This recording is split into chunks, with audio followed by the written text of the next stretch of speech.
Assassin is the title of this new chapter in Berserk, chapter 24.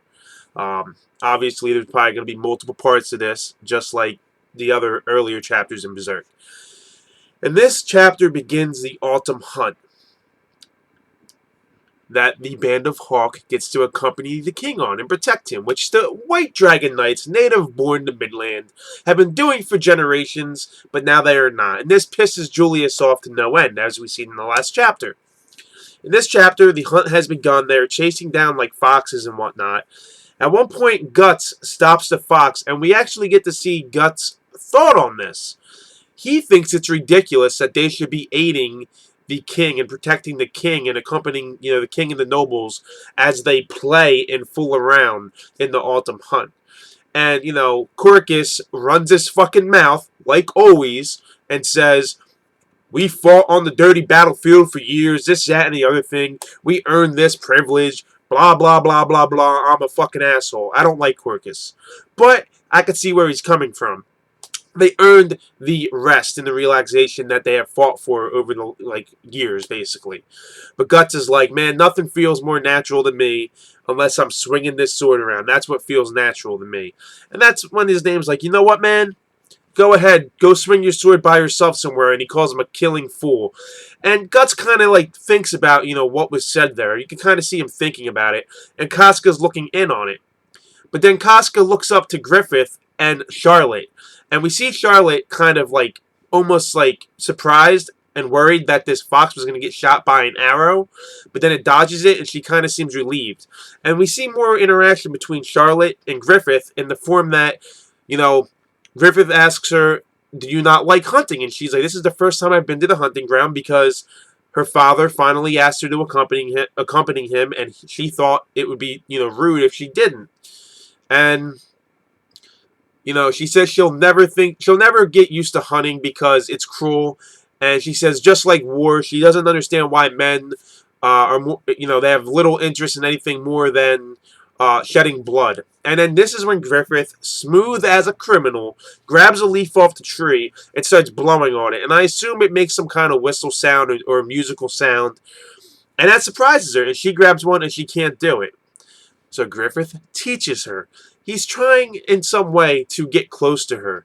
Like I said, I don't know if my man is playing games still, if he's sincere in everything he has been doing up until this point, because as somebody said in the last review I did in the comment section, he said, it's kind of hard to figure out if he's playing a game with everybody and using people, or if he's not, considering what we know he becomes. He becomes a god hand. So my answer to that is either A, he is using people and everything just to because he wants to get into this high-ranking kingdom and get the kingdom for himself, his own country. So he's using people as pawns.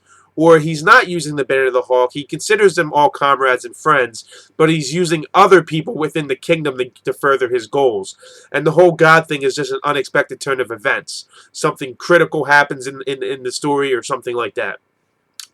But anyway, meanwhile, Julius is trying to find the perfect opportunity to let his archer with a crossbow take out Griffith while he's by himself.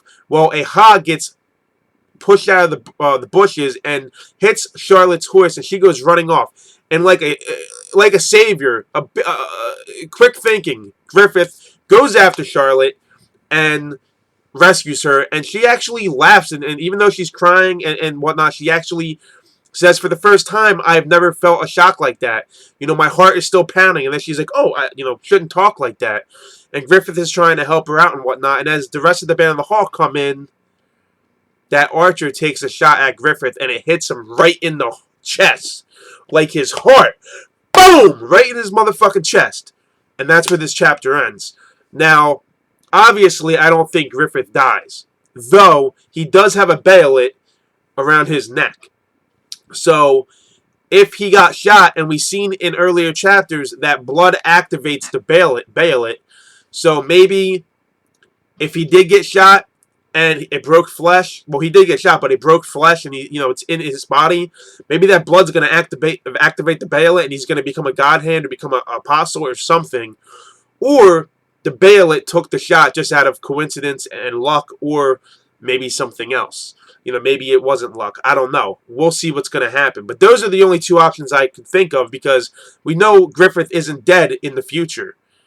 So he somehow gets saved. Maybe he gets shot, but it's not critical, and you know the doctors like heal him or something. You know he has to rest and whatnot.